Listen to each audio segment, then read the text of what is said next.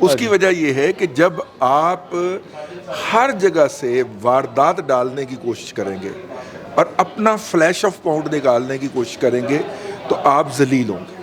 آپ کو کسی ایک پارٹی کے ساتھ کھڑا ہونا ہے، بھلے اپنے ادارے کے ساتھ کھڑے ہوں۔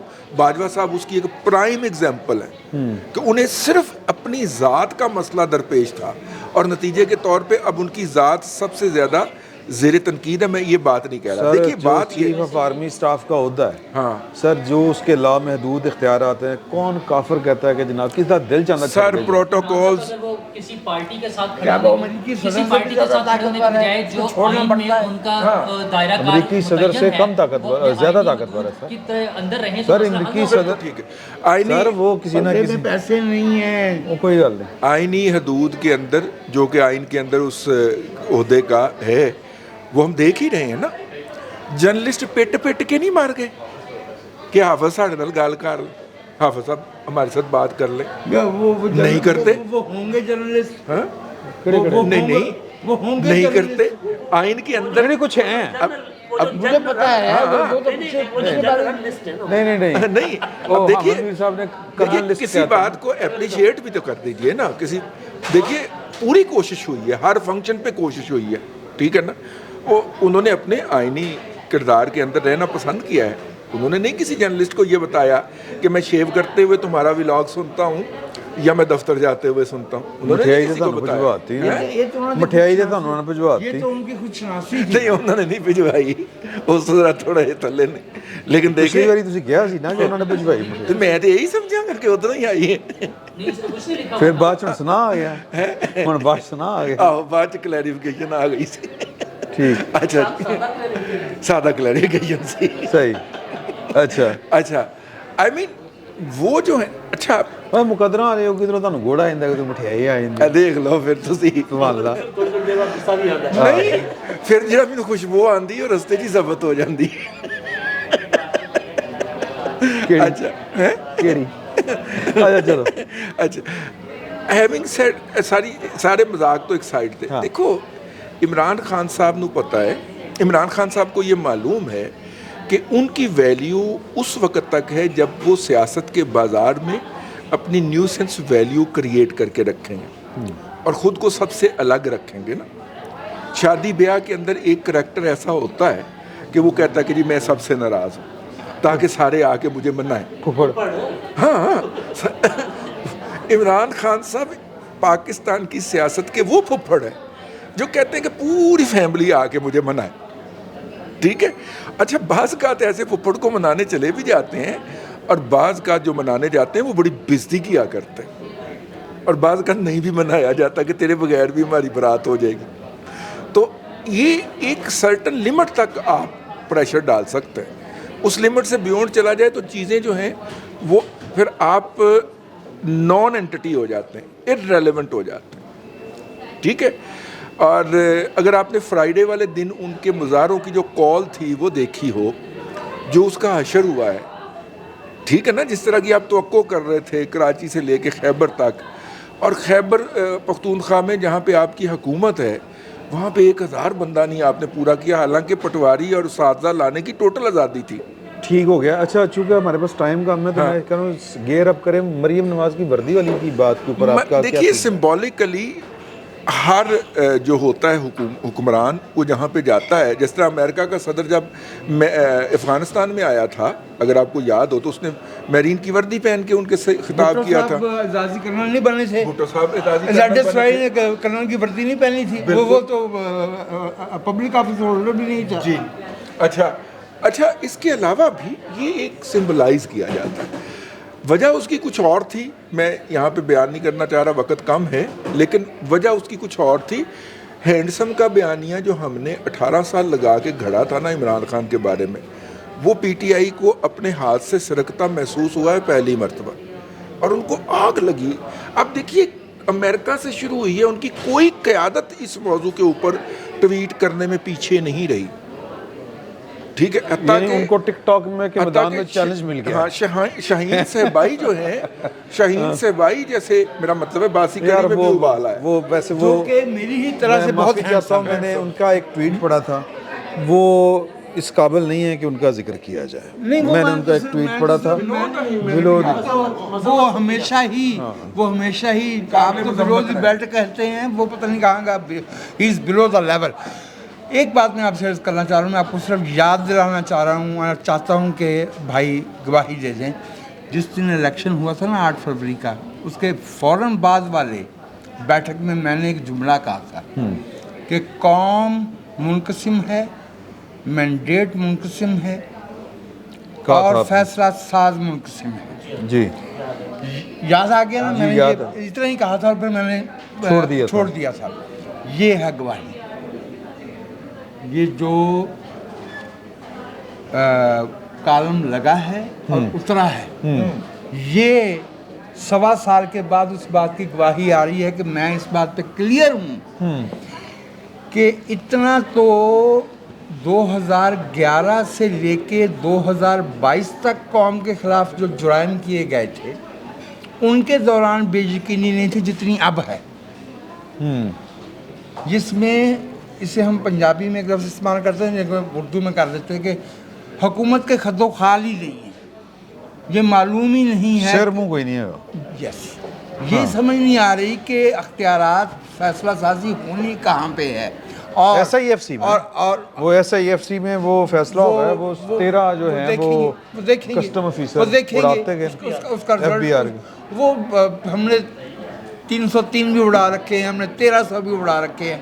لیکن جو میں آپ سے بات عرض کر رہا ہوں وہ یہ ہے، فیصلہ آج بھی وہی ہے کہ یہ ملک، اس ملک کے منتخب نمائندوں نے چلانا ہے، یا انہوں نے جن کا یہ خیال ہے کہ ان کے اوپر جو ہے وہ کوئی خاص ذہانت اتری ہے. نہیں، یہ تو شہباز شریف نے پوچھنا چاہیے تھا نا کہ یہ کی ہو رہا ہے. شہباز شریف صاحب یہ پوچھنے جو کہ ہوتے تو وہ شہباز شریف نہ ہوتے. پھر کدے کو پوچھیے ہیں اور لوگ شہباز شریف صاحب کے ساتھ تو بہت مشکل پیش آ رہی ہے. اچھا، وہ کیا؟ آپ نا ایک اتحادی حکومت بناتے ہیں. یہ 2-3 چیزیں اکٹھی ہو گئی، وہ کالم والی، وردی والی، میں اور چیز کر لینا باجوہ صاحب والی. میں باجوہ صاحب کی تینوں چیزوں پہ 2 منٹ میں آپ سے لیتا ہوں. سر پہلے میں شروع کرتا ہوں شہباز شریف کے ساتھ. ٹھیک ہے. دیکھیں، آپ نے ایک اتحادی حکومت بنائی، آپ کو اتحادیوں کا ووٹ ملا ہوا ہے، اور آپ اتحادیوں کی بلیک میلنگ میں آ جاتے ہیں کہ جب یہ عہدہ بھی دے دیں، یہ عہدہ بھی دے دیں. شہباز شریف صاحب کو گھر سے لگی ہوئی ہے. ڈار صاحب کہتے ہیں ساری ٹوپیاں میں نے پہننی ہے. آپ نے بڑا امپورٹنٹ موضوع چھوڑ دیا.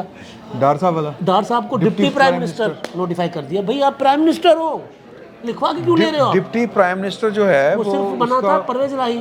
نہیں، وہ بھی سینئر وزیر بنائے گئے تھے. ڈپٹی پرائم منسٹر کا عہدہ پاکستان کے دستور میں نہیں ہے، لیکن انہوں نے نوٹیفائی کر دیا.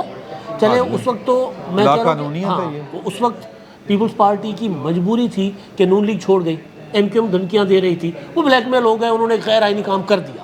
اتحادیوں کیا تو بلیک میل ہو کے بھائی یہاں کون سی مجبوری ہے؟ ٹھیک ہے، مسئلہ یہ ہے. میں اب شہباز شریف بیچارہ پھر ایس آئی ایف سی کا پریشر دیکھتے دیکھتے گھر سے پریشر آ جاتا ہے، تو وہ کہتے ہیں فیصلے کر لو، مجھ سے دستخط کروا لو.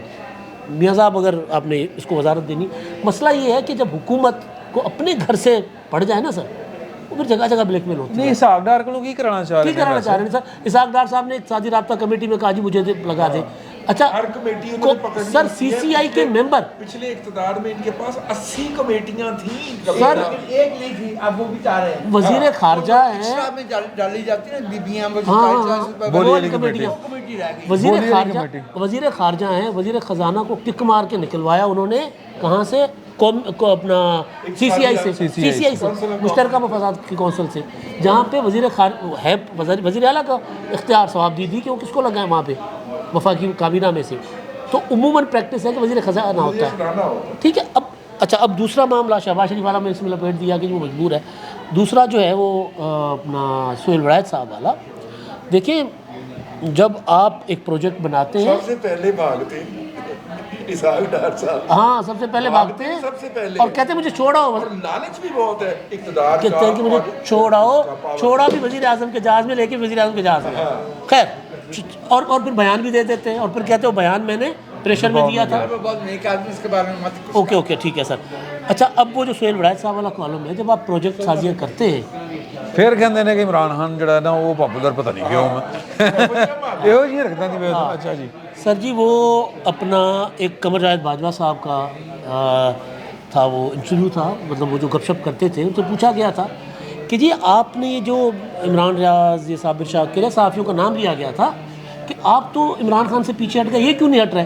تو انہوں نے کہا ہم نے ان کے جو ذہن ان کو بتایا نہیں تھا اور ان کے ذہنوں کا صفایا نہیں کیا تھا، رائٹ ٹائم کے اوپر ان کو سمجھانا نہیں شروع کیا تھا. تو بالکل اسی طرح جب آپ ایک ادارہ ایک پروجیکٹ سازی میں ہوتا ہے تو پھر وہ جو کہیں نہ کہیں کوئی بیج ہوتا ہے وہ پھر کبھی درخت بن جاتا ہے، پھر اس کو کاٹنا پڑتا ہے. تو اسی طرح کی چیزیں ہو رہی ہیں. ایک گجرانوالے والا آپ نے سنا، اس سے پہلے فیض حمید صاحب، اس سے اظہر عباس صاحب، اور مطلب یہ ظاہر ہے پھر وہ جو سہیل وڑائچ صاحب اشارے دے رہے ہیں گجران ابھی جو ریسنٹلی ڈیزائن نہیں ہوا، وہ تو منگلا سوری ایمن بلال صفدر. میں اپنے ویلاگ میں گجرانوالا ہی کہہ گیا ہوا تھا. بہرحال بڑا اچھا نہیں ہوئے تو کہہ گیا وڑائچ نہیں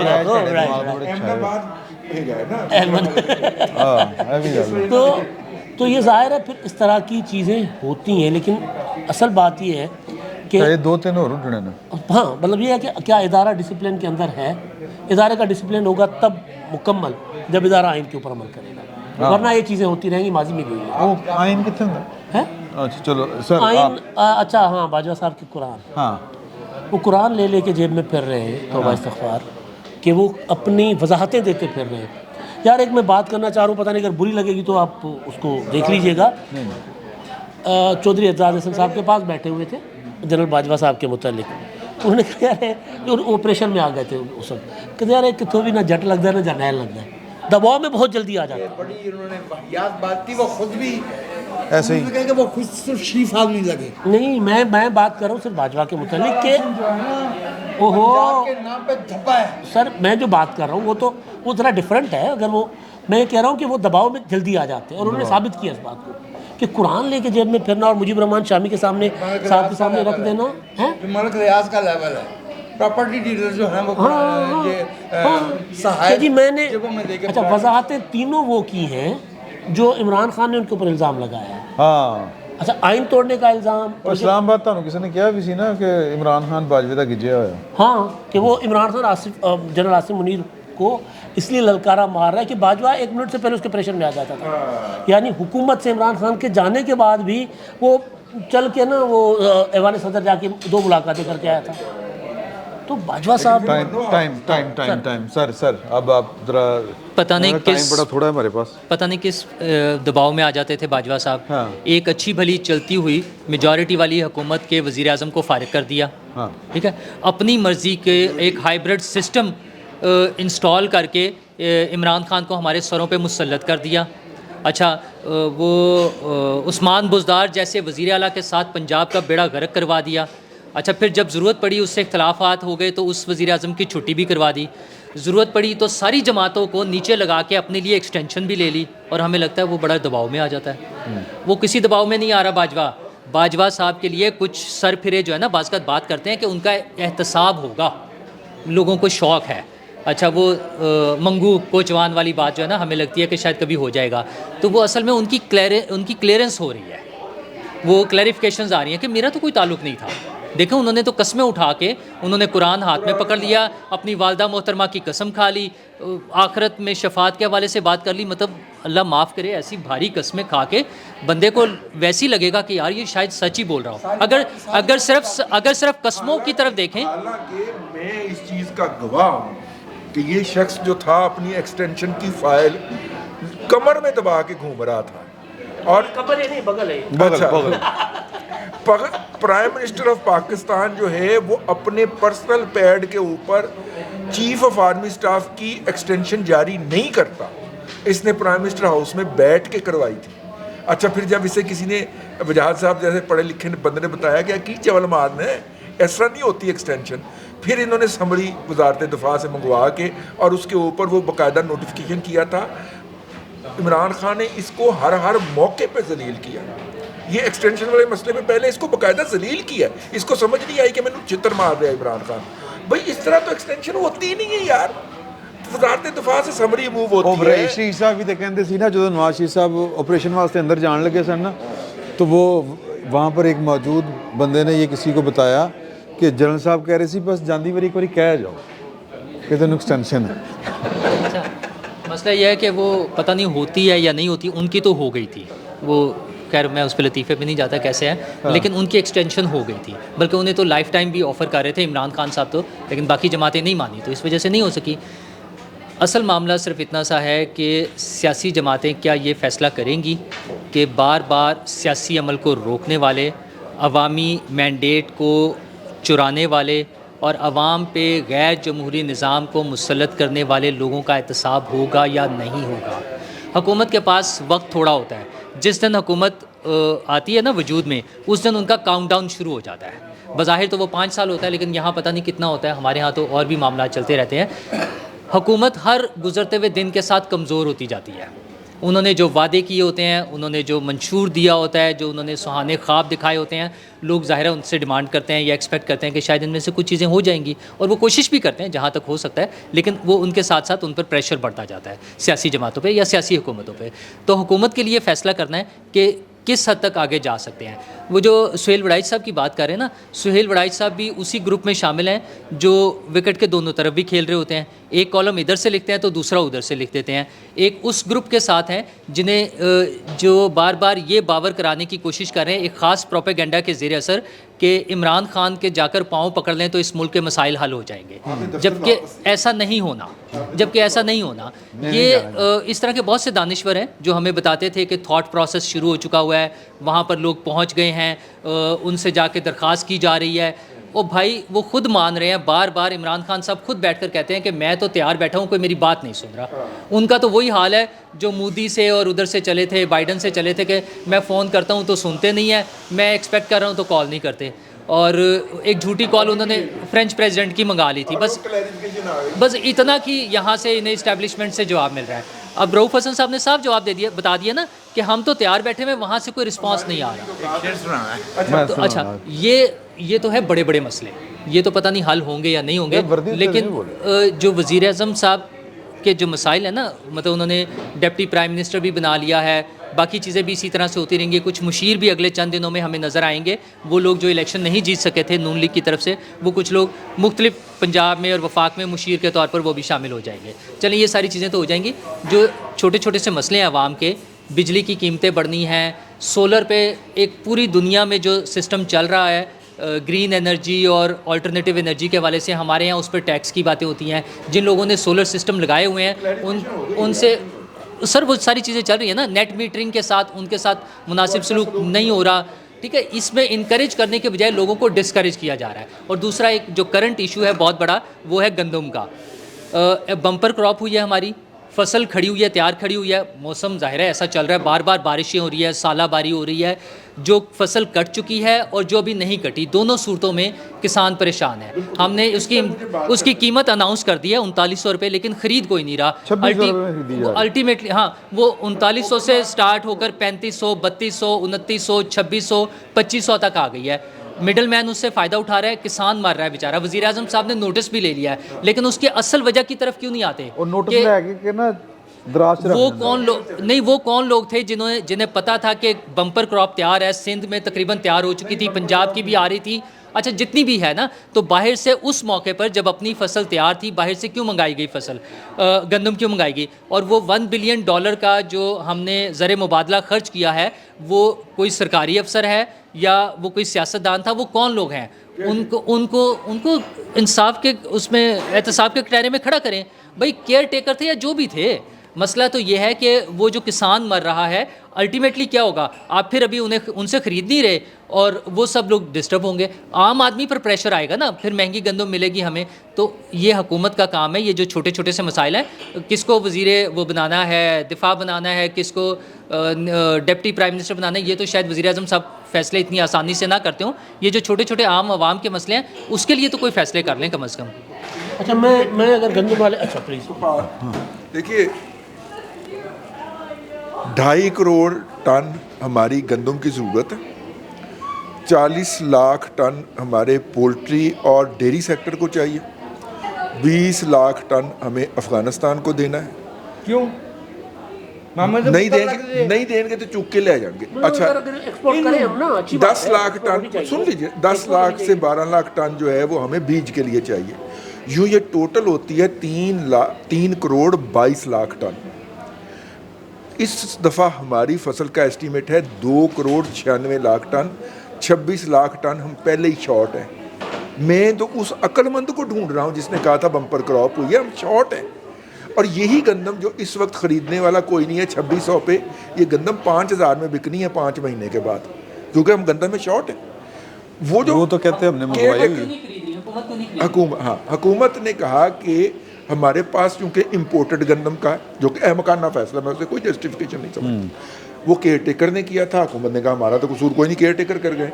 وہ وہاں سے جو گندم آئی ہے وہ ویئر ہاؤسز میں پڑی ہوئی, تو ہم رکھیں گے کہاں پہ, ہم نے بھی ضائع ہی کرنی ہے. تو کسان ہولڈ کرے. لیکن پھر بھی وفاق خرید رہا ہے 18 لاکھ ٹن, پنجاب خرید رہا ہے 21 لاکھ ٹن, اور کچھ 3-4 لاکھ ٹن انہوں نے بھی خریدنی ہوتی ہے, سندھ نے بھی. ماشاءاللہ سندھ میں ساری گندم جو ہے وہ اٹھ گئی ہے. گندم ایسے کٹنا شروع ہوتی ہے نا ٹھٹھا اور بدین سے, اور آخر میں جا کے میرپور آزاد کشمیر میں کٹتی ہے. ایسے چلتا ہوا موسم آتا ہے نا. تو ابھی پتوکی کے پاس, اکاڑا پتوکی کے پاس موسم پہنچا ہے کٹائی کا, اور ظاہر ہے کہ جہاں جہاں پہ کٹ چکی ہے وہاں پہ وہ نہیں ہے. پہلی بات. دوسری بات جو میں بڑی انٹرسٹنگ ہے, میں آپ کی اجازت سے سر, میں نے ایک صاحب سے پوچھا کہ بھائی یہ جو ہیں اپنا, اللہ آپ کا بھلا کرے, یہ راحیل شریف صاحب ابھی تک نوکری پہ ہیں سعودی عرب. ہاں, انہوں نے مجھے کہا کہ امبانی کی شادی پہ تینوں خان اکٹھے ہو گئے. میں نے کہا کہ اچھا, ہاں یار تینوں سٹیج پہ ناچے ہیں, کپڑا انہوں نے اپنی ٹانگوں کے درمیان میں سے گزار کے تو کر کے ناچے ہیں وہ, ٹھیک ہے. میں نے کہا عام زندگی کے اندر ان تینوں کا اکٹھا ہونا ناممکن سمجھا جاتا تھا. تو اس نے کہا ہاں کیوں؟ میں نے کہا پیسے کا معاملہ ہے. کہتا ایک آنا نہیں ملا ان کو.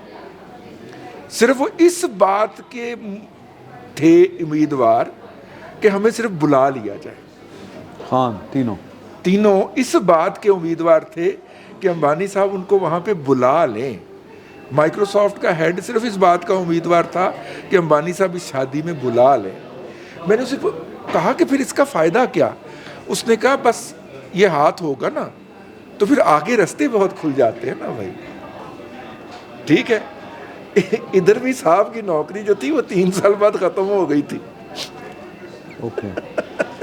تو یہ اگر محلے کے اندر ٹور شور ہو کہ صاحب سعودیہ میں ہوتے ہیں تو پھر مسائل بہت حل ہو جاتے ہیں نا, مقامی اسٹیبلشمنٹ کے اندر بھی اور عالمی اسٹیبلشمنٹ کے اندر. باتوں میں چل گیا.